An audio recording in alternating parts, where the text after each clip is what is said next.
오늘 우리에게 주신 하나님 말씀은 사도행전 10장 29절로 우리 33절에 있는 말씀입니다. 사도행전 10장 29절로 33절에 있는 말씀 제가 봉독해 올리겠습니다. 부름을 사양하지 아니하고 왔노라 묻노니 무슨 일로 나를 불렀느냐. 고넬료가 이르되 내가 나흘 전 이맘때까지 내 집에서 제9시 기도를 하는데 갑자기 한 사람이 빛난 옷을 입고 내 앞에 서서 말하되 고넬료야, 하나님이 내 기도를 들으시고 내 구제를 기억하셨으니 사람을 욥바에 보내어 베드로라는 시몬을 청하라. 그가 바닷가 무두장이 시몬의 집에 유숙하느니라 하시기로 내가 곧 당신에게 사람을 보내었는데 오셨으니 잘하였나이다. 이제 우리는 주께서 당신에게 명하신 모든 것을 듣고자 하여 다 하나님 앞에 있나이다. 아멘. 자, 오늘 사도행전 10장 29절로 33절에 있는 말씀, 주의 일하심을 보라 라는 말씀으로 말씀을 증거하려고 합니다. 우리가 계속적으로 사도행전 강해를 통해서 은혜를 받고자 했습니다. 자, 우리 특별히 앞뒤 사람과 이렇게 한번 인사해 보겠습니다. 하나님의 일하심을 봅시다. 시작. 하나님의 일하심을 봅시다. 또요. 하나님의 일하심을 체험합시다. 시작. 하나님의 일하심을 체험합시다. 아멘. 어떤 사나이가 운 좋게도 매일 황금알을 낳는 고의를 얻게 되어집니다. 근데 매일 하나씩 낳다 보니까 어느 날 이 사나이가 생각합니다. 뭐라고요? 언제 가서 우리가 부자가 되겠는가? 거위에 배를 갈리면 엄청난 뭐가 있을 텐데, 황금이 있을 것인데 라고 생각합니다. 그리고 결국 뭐합니까? 거위의 배를 가르잖아요. 갈랐더니 거위 배에는 황금이 있었을까요? 없었을까요? 없었습니다. 매일 하나씩만 나도 큰 부자가 되어줄 수 있을 텐데 이 사회는 조급함 때문에 이를 뭐했다는 거예요? 그르쳤다는 것입니다. 인생에서 조급함에서 결코 얻을 것이 없습니다. 인생은 좀 늦게 가는 것이 창피한 일이 아닙니다. 그러나 우리는 조급함에 떨고 있습니다. 인생이 조금씩 천천히 가도 되지 않을까요? 사막의 낙타는 천천히 가기에 무사히 목적지에 닿을 수 있었습니다. 무엇이든지 과정이 있는 법이라는 것입니다. 그 과정을 묵묵히 견뎌낸 사람만이 결국에는 값진 열매를 얻을 수 있습니다. 그렇기 때문에 인생은 과정이고 그 과정을 걸어가는 길에서 조급함에서 벗어날 수 있다면 우리는 해방될 수 있습니다. 이건 미국 대선에서요. 누가 됐습니까? 바이든이라는 사람이 됐잖아요. 78 최고령 대통령이 됐습니다. 근데 이 바이든에게 항상 따라붙는 수식어가 있었죠. 뭡니까? 2인자. 만년 2인자. 오바마 때도 뭐였습니까? 부통령을 지냈던 사람입니다. 항상 2인자로 섰는데 결국 뭐가 됐어요? 대통령이 됐습니다. 인생에서의 살아갈 때 조급함보다는 좀 더 먼 것을 바라본다면 우리는 쉽게 뭐 할 수 있습니까? 달려갈 수 있다는 것입니다. 빠른 속도, 빠른 성장, 빠른 성공만이 능사가 아닙니다.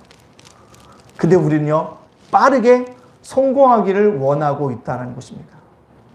성공하기 위해서 과정을 겪어야 한다는 것입니다. 그 과정이 없이는 뭐한다? 결코 결과물을 얻을 수 없다라는 것입니다. 성경은 하나님의 일하심에 대해서 기록한 책입니다. 하나님의 일하심은 하나님의 속성 중에 하나입니다. 근데 하나님이 일하실 때요, 결코 조급함을 가지고 일하시지 않습니다. 그 사람을 하나님이 사용할 때까지 뭐합니까? 연단하시다가 하나님의 사람으로 사용하십니다. 모세가 혈기왕성할 때 40대에 이스라엘에 지도자로 부르지 않으셨습니다. 40년 미디안 광야에서 난 정말 하잘것없는 사람이야. 자랑할 것이 없는 인생이야. 80세가 됐을 때 비로소 몰랐어요? 이스라엘의 지도자로 불러내셨습니다. 그리고 이스라엘 백성들을 출애굽시킬 수 있는 사람으로 만들어 가셨다는 것입니다. 이것이 바로 뭡니까? 하나님의 일하심입니다. 사도행전도 마찬가지입니다. 사도행전을 보면 사도행전 1장 8절에 보여 예루살렘과 온 유대와 사마리아 땅끝까지 이르러 내 증인이 되리라고 약속하셨는데 그 약속이 이루어지기까지 주님이 뭐 하셨다는 거예요? 끊임없이 과정 속에 일하고 계셨더라는 겁니다. 오늘 본문에 등장했던 고넬료와의 만남도, 고넬료와 베드로가 봤던 환상도 하나님의 일하심의 하나의 과정이었다는 사실입니다. 바로 이방 선교를 이루시기 위한 하나님의 일하심의 과정이었습니다. 복음이 유대인뿐만 아니라 이방인에까지도 열려져 있음을 하나님이 깨닫게 하시기 위해서 뭐예요? 일하심의 결과였다는 겁니다. 자, 그렇다면 하나님은 자신의 일하심을 어떻게 성취해 나가실까요? 질문의 범위를 좀 좁혀본다면 하나님의 일하심을 위해서 무엇을 도구로 사용하고 계실까요? 하나님의 주의 일하심을 위해서 어떤 도구를 사용하고 있는지를 살펴봄으로 말미암아 우리가 하나님이 사용하시는 도구로 변환받을 수 있는 믿음의 백성들이 되어지기를 간절히 소원합니다. 첫 번째요. 하나님은요, 사람을 도구로 사용하여서 뭐 하신다? 일하신다라는 것입니다.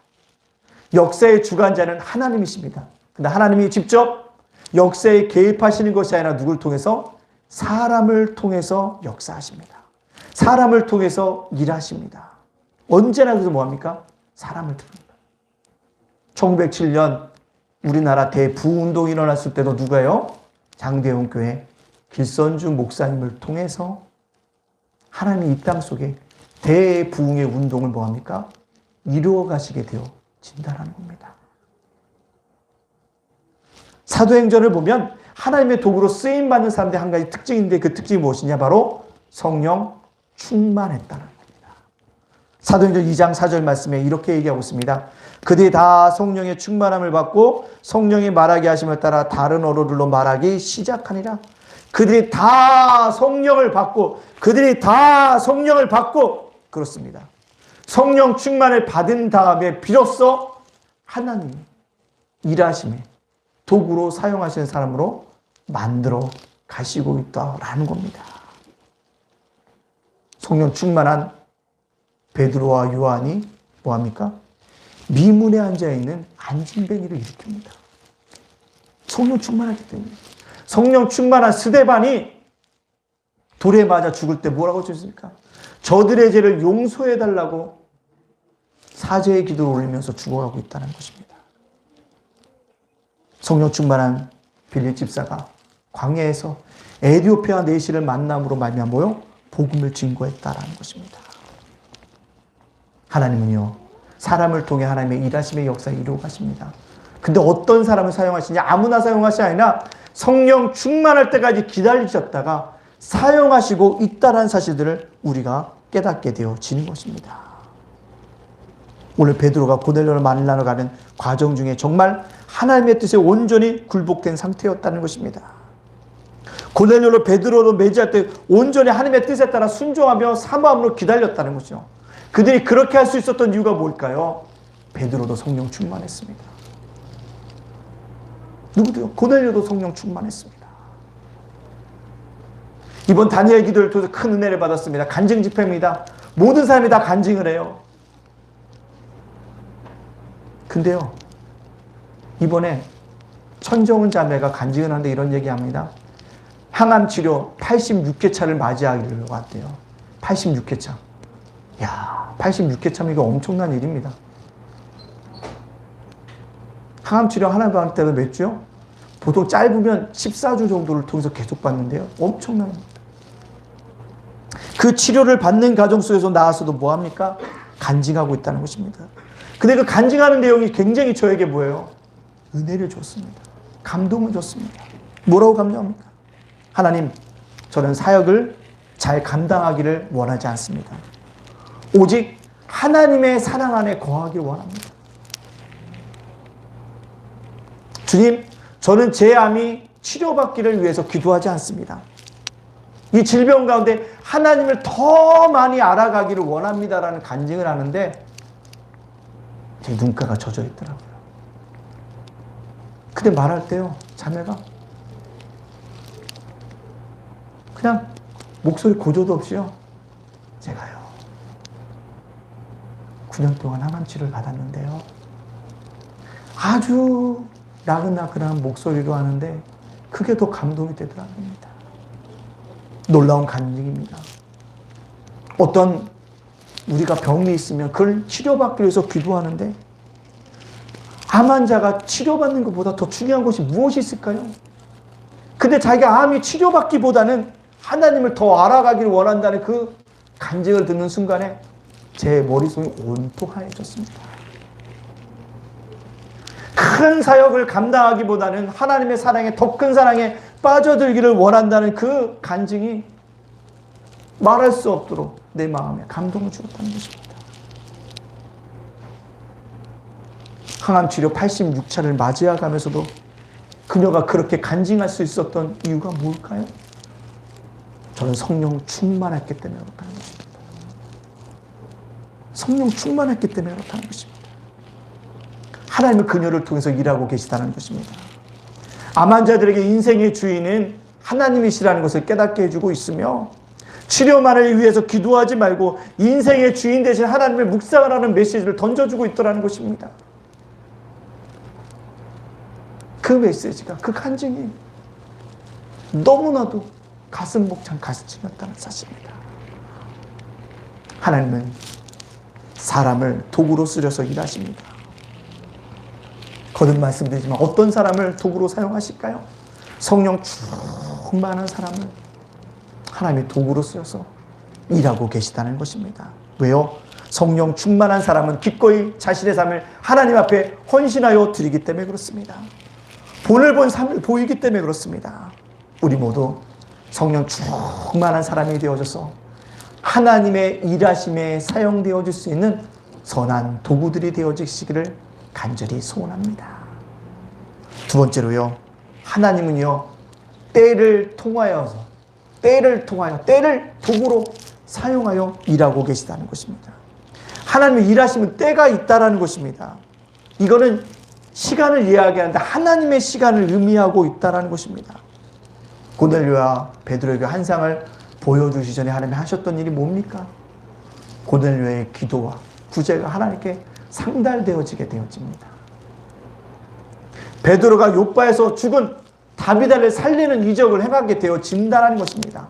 그 후에 뭐요? 하나님이 고넬료와 베드로를 만나게 하신다는 것입니다. 누구의 때? 하나님의 시간에.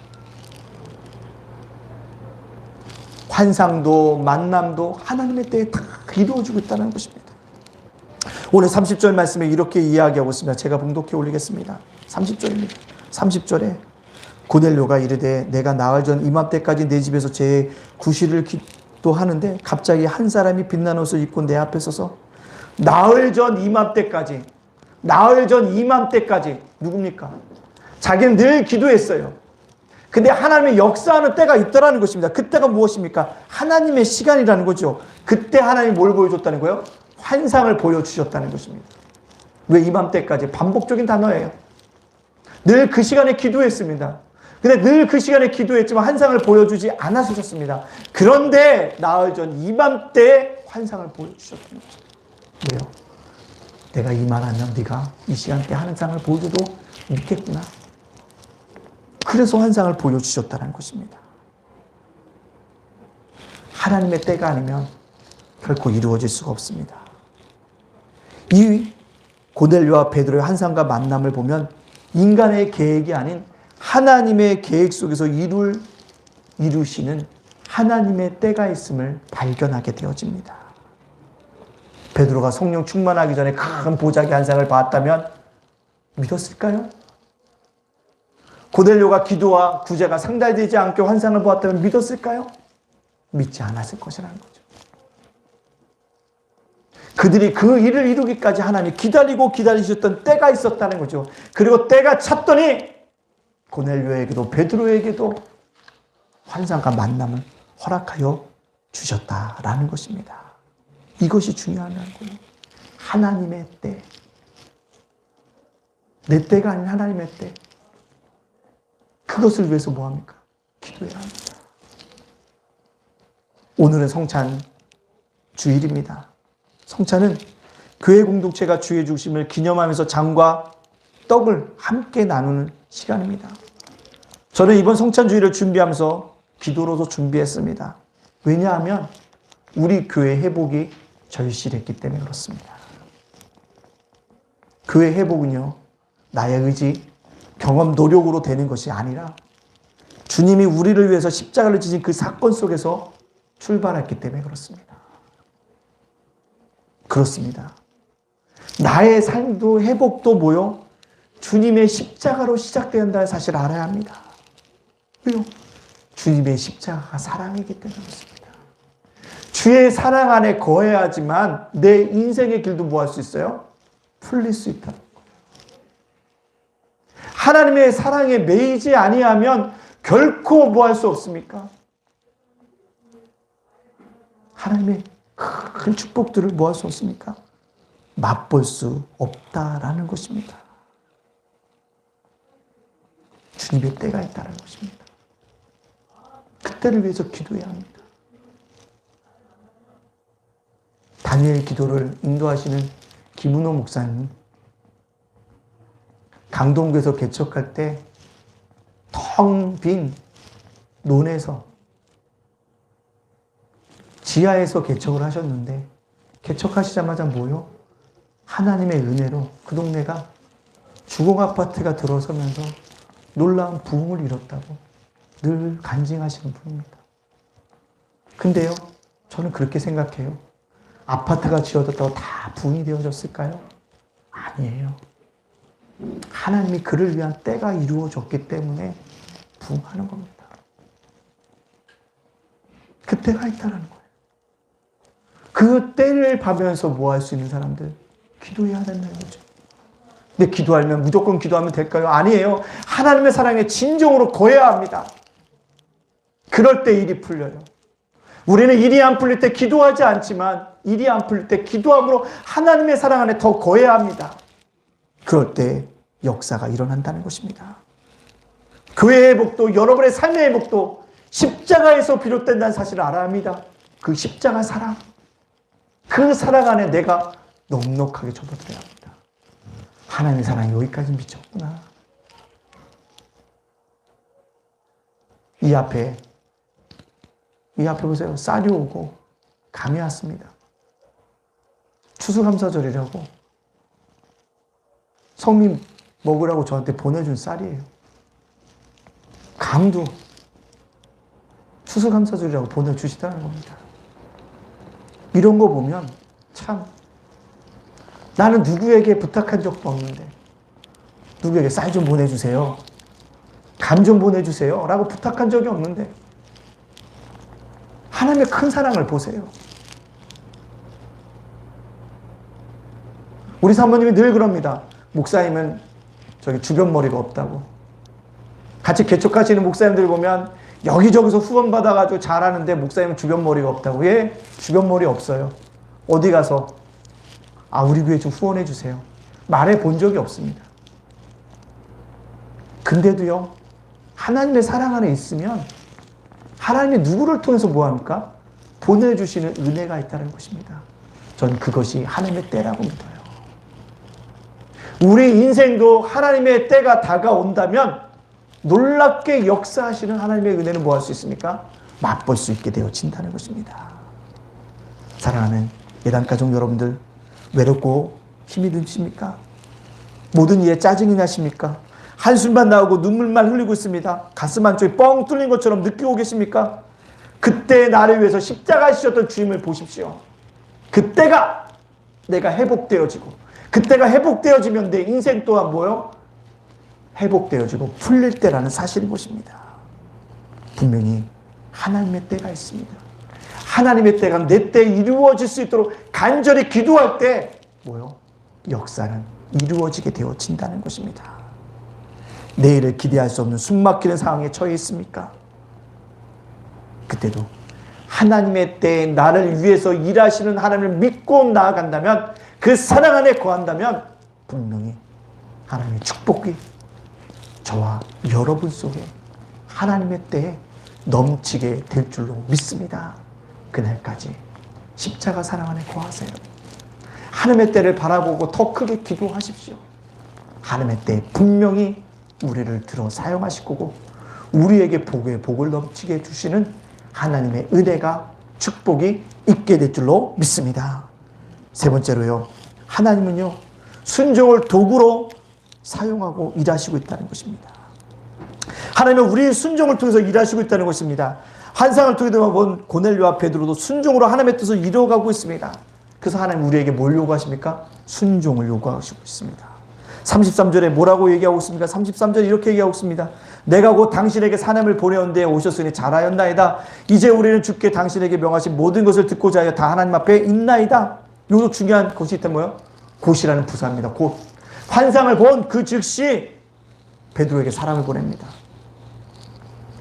곧이라는 건 뭐예요? 환상을 보고 아유 내일 순종해야지 내일 모레 해야지가 아니에요. 바로 보냈다는 것입니다. 즉각적인 순종을 통해서 뭐요? 베드로가 고넬료의 집에 오게 되어짐으로 말미암아 참 복음을 듣게 되어집니다. 바로 순종이었습니다. 베드로도요. 큰 보자기의 환상을 보고 자신은 찾아온 사람들을 만나고 영접한 이튿날 바로 뭐합니까? 가이사의 집으로 누굽니까? 고넬료의 집으로 떠납니다. 24절에 뭐라고 얘기하고 있습니까? 24절 본문에 우리가 읽지는 않지만 24절 이렇게 합니다. 이튿날 가이사랴에 들어가니 고넬료가 그의 친척과 가까운 친구들을 모아 기다리더니 이튿날 어제 만나고 바로 아침에 갔다는 것입니다. 베드로의 순종이었다는 것입니다. 베드로와 고넬료가 환상과 만남을 통해서 나의 생각과 주장으로 하나님을 설득한 것이 아니었습니다. 오히려 하나님이 보셨던 그 환상을 통해서 하나님의 뜻이 있겠구나 순종했더니 베드로와 고넬료가 만났다는 것입니다. 이 순종을 통해서 하나님이 뭐합니까? 일하고 있다는 것입니다. 하나님이 아브라함의 100세에게 아들을 줬잖아요. 100세에 얻은 아들이니까 얼마나 아브라함이 귀하게 생각했을까요? 그때 하나님 뭐라고 합니까? 이삭을 드리라고. 이삭을 드리기 위해서 하나님 산에 올라가잖아요. 누가요? 아브라함이. 그리고 정말로 이삭을 잡아서 하나님께 번제를 드리려고 했지 않습니까? 그때 하나님 다급하게 아브라함아 라고 그 행동을 중지시키시고 그에게 뭐라고 얘기하십니까? 큰 복들을 그에게 아브라함에게 허락해 주지 않습니까? 그래서 아브라함이 열국의 아비가 되어지지 않습니까? 믿음의 조상이 되어지지 않습니까? 순종함으로 하나님이 일하시게 되어집니다. 그 아브라함의 자손이 지금 이스라엘인 것입니다.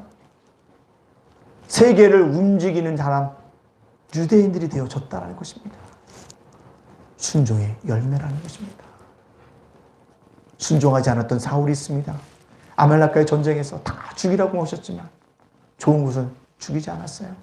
사무엘 선지자가 와서 책망합니다. 그때 사울에게 얘기합니다. 좋은 것을 살려두고도 하나님께 제사 드리기 위한 겁니다고. 그때 뭐라고 합니까? 사무엘상 15장 22절에 사무엘이 이르되 여호와께 번제와 다른 제사를 그의 몫으로 천정한 것이 좋아하신 것 같이 좋아하시겠나이까? 순종이 제사보다 낫고 듣는 것이 수양의 기름보다 나으니 순종이 낫다는 것입니다. 여호수아가 여리고성을 함락할 때도 순종이 기반이 됐습니다. 돌았더니 여리고성이 무너졌다는 것입니다. 이 여호수아의 순종으로 인해서 가나안 정복 전쟁의 서망이 시작되어지지 않습니까? 이번에도 다니엘 기도를 인도하셨던 고노 교수가 있어요. 합동신학교 설교학 교수인데 저희 사모님이 그러시더라고요. 설교학 교수님 설교 정말 기대가 되지 않는다는 얘기를 하는 거예요. 그래서 내가 아니야. 설교가 아니라 간증하실 거야. 그런데 정말 간증을 하시는 거예요. 그분에겐 두 가지 컴플렉스가 있었대요. 첫 번째, 가난. 그분이 그래요. 가난을 살아보지 않은 사람이 가난을 얘기하는 것과 가난을 살아보다가 얘기하는 가난이 틀리다고. 자기는 정말 가난했다고. 몸소리치도록 자기 부모님이 가난을 벗어나려고 노력했는데 벗어나는 것이 아니라 더 가난해졌다는 거예요. 자기 가난이 너무 싫다는 거예요. 근데 자기도 헤어날 수가 없더라고요. 두 번째, 그분이 얘기합니다. 외모.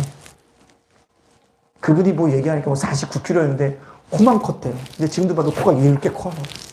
외모. 근데 그분이 그래요. 자기가 농간 노력을 다 해봤지만 자기의 외모도 바꿀 수 없었고 자기의 가난도 벗어날 수 없었다는 것입니다. 그래서 어느 날 교회당에 들어가서 기도하면서 그렇게 기도했대잖아요. 주님, 저 가난해도 저 쓰시면 순종할게요. 제가 코가 커가지고 남들이 볼 때 외모가 좀 그렇다 할지라도 하나님이 날 부르신다면 제가 순종할게요. 그분이 얘기하잖아요. 자기가 그렇게 순종하고 있다고 결단하고 하나님 앞에 고백했더니 그 다음부터 뭐요? 나의 삶이, 내 인생이 뭐였다? 달라졌다라고. 대단한 교수님이세요. 큰 교회 또 담임 목사님이시기도 하고요. 여러분, 한 사람의 인생도 순종했더니 바꿔진다라는 간증을 들으면서 그렇구나. 이 모습 이대로, 나의 형편 이대로 하나님 앞에 나아가고 내가 순종하고 결단한다고 하면 내 인생도 달라질 수 있구나라는 간증의 큰 은혜와 도전주를 받게 되어진다는 것입니다. 우리 예수님도 오늘 성찬 예식을 하지만 누가 십자가에 죽기를 원하겠습니까? 십자가보다는 영광을 선택하지 않겠습니까? 근데 주님은 영광을 위해서 십자가에 죽기를 선택하셨다는 것입니다. 왜요? 하나님의 뜻을 알고 있었기 때문에 하나님의 뜻에 순종하셨던 예수님이십니다. 순종의 본을 보여주셨던 예수님이십니다. 순종의 본을 보여주셨던 예수님 때문에 저와 여러분들이 성전에 올라와서 마음껏 예배드릴 수 있게 된 것이 아닙니까? 사랑하는 예단가족 여러분들, 우리 주님 앞에서 우리를 낮추십시다. 주님의 뜻을 정하고 그분의 음성을 순종하며 청종하며 그렇게 나아가고자 결단하고 결심하십시다. 순종의 자리에서 하나님의 일하심이 드러나고 낮은 자리에서 순종하실 때 높여 주실 것입니다. 하나님은 여러분의 순종을 통해서 일하십니다. 하나님의 일하시는 역사를 경험하시기를 주님의 이름으로 축복합니다. 정교도 운동의 리더였던 토마스 왓슨 목사가 이런 말을 합니다. 가짜 성도들은 예수님에 따라서 감난산까지는 갈 수 있다. 그러나 갈보리까지는 갈 수 없다. 이게 무엇일까요? 감난산은 예수의 말씀 듣는 자를 의미합니다. 많은 사람들이 예수의 말씀을 듣는 자리는 함께하지만 갈보리까지, 주님이 죽으시는 그 고난의 현장까지는 가지 않는다는 것입니다. 거기까지는 아무나 갈 수 없다는 것입니다. 그러나 듣는 무리는 다 떠났지만 제자들은 갈보리까지 가게 되어진다는 것입니다. 하나님은 누구요? 무리를 통해서 일하시는 것이 아니라 소수를 통해서, 3명의 제자를 통해서, 12명의 제자를 통해서, 70명의 제자를 통해서 이 세상을 병쾌하여 주시는 놀라운 역사를 이루어가시는, 일하시는 하나님이셨다는 것입니다. 주가 일하시려는 찬양에 이런 가사가 나옵니다. 날이 저물어 갈 때, 빈들에서 걸을 때, 그때가 하나님의 때. 내 힘으로 안 될 때, 빈손으로 걸을 때, 내가 고백해 여호와 이래. 우리 모인 이곳에 주님 함께 계시네. 누리네 아버지 은혜. 적은 떡과 물고기 내 모든 걸 드릴 때 모두 고백해 여호와 이래. 주가 일하시네, 주가 일하시네. 주께서 아끼지 않는 자에게 주가 일하시네, 주가 일하시네. 신뢰하며 걷는 자에게. 그렇습니다. 주님이 일하실 때는요, 내가 혈기완성할 때가 아닙니다. 날이 저물어 갈 때고요. 아무것도 얻지 못해도 빈들을 걸을 때고요. 내 힘으로 안 될 때고 빈손으로 걸어갈 때입니다. 내가 하나님께 드릴 걸 찾을 때 적은 떡과 물고기밖에 없을 때, 그때가 하나님의 일하시는 때인 줄로 믿습니다. 우리 예담교회 성도들이 그 하나님의 일하심의 때에 순종의 사람들, 성령 충만한 사람들 되어져서 하나님의 일하심의 도구로 사용되어질 수 있는 우리 예담교회 가족들 다 되어주시기를 주님의 이름으로 축복합니다. 아멘. 이제 우리 함께 성찬 예식을 거행하겠습니다. 찬송가 228장 찬양하겠습니다. 228장입니다.